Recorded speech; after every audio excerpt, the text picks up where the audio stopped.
हमने अभी पोर्टल की शुरुआत की है। जो नए राशन जो डिपो जिनके पोर्टल खोला है 1 तारीख से 8 तक, और जो भी व्यक्ति डिपो लेना चाहता है उसके नॉर्म्स हैं, क्वालिफिकेशन है, और गांव में जो डिपो हैं जिनकी संख्या ज़्यादा कार्डों की है उस संख्या को कम करने के लिए हमने क्राइटेरिया रखा है। ज़्यादा से ज़्यादा 21 साल के बच्चों को काम में 21 से 45 साल उसका एज रखी है, जो डिपो लोगों को मिले और राशन वितरण समय पे हो, उसकी क्वालिफिकेशन हो, उस पर अपनी जगह हो, व्यस्त हो। महिलाओं के लिए भी सर इसमें जो है खास रखे हुए कि कुछ डिपो जो है सिर्फ महिलाओं को ही अलॉट किए जाएंगे? नहीं, महिलाओं को भी रखा है। इसमें कई बार विडो महिला भी इसमें है। पहले नंबर पे उनको प्रायोरिटी दी जाएगी जो इस तरह की महिला है जिनके साथ इस तरह का हादसे हुए हैं, तो उनका पहला नंबर उनका रखा जाएगा। उसके बाद जो भी क्वालिफाइड महिलाएं जो भी रहेंगी उन सबको इस लाइन में रखा है, और जल्द जल्द से गांव के सरपंच हो, मेंबर हो, विधायक हो, जो वहाँ के लोग जानकारी देंगे उसको भी उसमें श्रेणी में रखा जाएगा, और लोगों को राशन में समस्या ना हो कि कई बार व्यक्ति परेशान होता है, राशन नहीं, बार बार कंप्लेंटबाजी करता है। कांग्रेस हरियाणा मांग के हिसाब के जरिए कह रही कि उद्योगों की स्थिति बड़ी खराब है, इतने सम्मेलन कराने के बाद उद्योग नहीं आ पाए। आप तो उद्योग मंत्री, क्या जवाब देंगे? कांग्रेस के मित्र भूल गए, उनके वहाँ सोनीपत में खरखौदा में कितना बड़ा काम चला हुआ है, रेलवे कॉरिडोर वहाँ पे बना हुआ है, अपने हाईवे के साथ साथ है, और उनके सोनीपत, झज्जर, बहादुरगढ़ में जाकर देखिए फरीदाबाद, अगर इतनी बड़ी जीएसटी आती है तो तभी तो आती है हरियाणा में उद्योग है। अगर उद्योग ना आते, नई जीएसटी जो बड़ी है उद्योग के कारण ही तो है।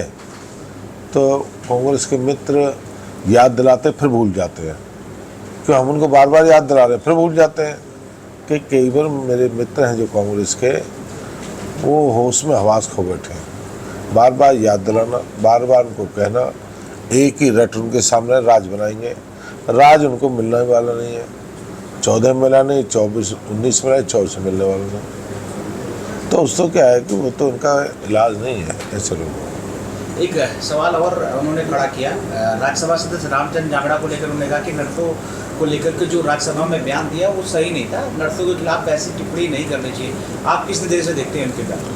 ये राज्यसभा बयान देना, जो ने बयान दिया समय के हालात होंगे, जो बयान दिया होगा रामचंद्र जांगड़ा जी ने जो बयान दिया होगा, और जिस बयान की उन्होंने बात की है, मुझे उसके ज़्यादा नहीं जाऊंगा मैं उसमें।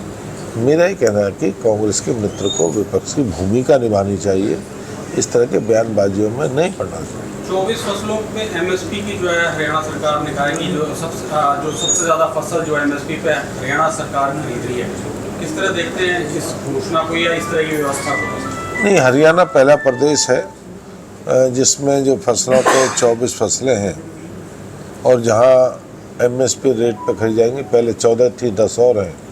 तो ये पहला प्रदेश ऐसा है जहाँ पे फसलों के और किसान सबसे ज़्यादा जो लाभ मिला है तो हरियाणा मिला है, और हरियाणा की सरकार ने दिया है। और मैं तो प्रदेश के मुख्यमंत्री नायब सैनी जी का धन्यवाद करूँगा, जिन्होंने बड़े मन के साथ और बड़े दिल के साथ जो किसानों के लिए बात रखी है। ये हरियाणा का पहला इतिहास रचा है। कांग्रेस का सर मानना लीगल गारंटी नहीं है, लीगल गारंटी जो क्रॉप्स में बोला जा रहा था एमएसपी पे, वो नहीं दिया गया। कांग्रेस हम सब देंगे, जो कांग्रेस नहीं दे पाई वो हम सब देंगे। तो ज़रा देखते रहे हम क्या देंगे क्या नहीं देंगे, और जनता हर बात को समझती है।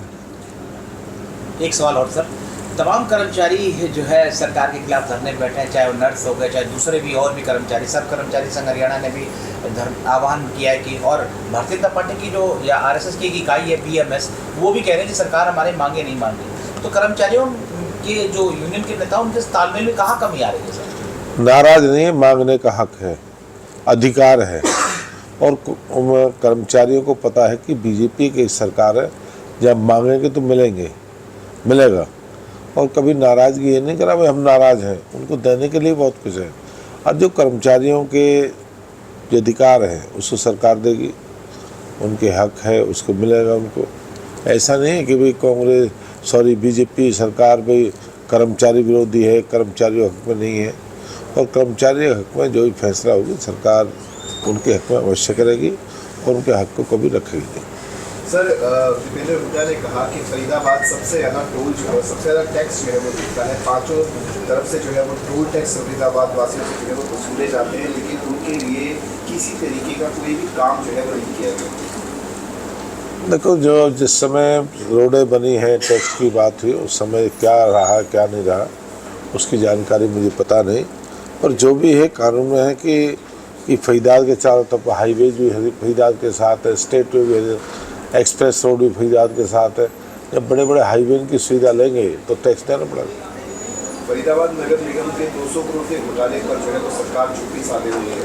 उसके ऊपर कुछ बोलना कभी चुप्पी नहीं साधी। फरीदाबाद में इंक्वायरी कराई है और जिस 200 करोड़ घोटाले उसमें मिला कुछ नहीं।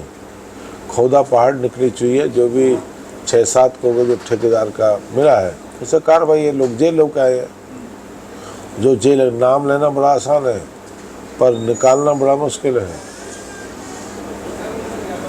सरकार द्वारा जितने भी चुनावी घोषणाएं जो है वो की जा रही, चाहे एमएसपी का जिक्र कर लें, चाहे सरपंचों का जिक्र कर लें, तमाम चीज़ों को लेकर जो है वो विपक्ष सीधे तौर पर कह रहा है कि मात्र 35 दिन सरकार के पास। विपक्ष पे कोई काम नहीं। विपक्ष मुद्दाहीन है और विपक्ष की भूमिका ठीक नहीं है। अगर विपक्ष होता तो प्रदेश के रास्ते और निकलते। आम व्यक्ति अपनी बात है, विपक्ष को काम नहीं। धन्यवाद।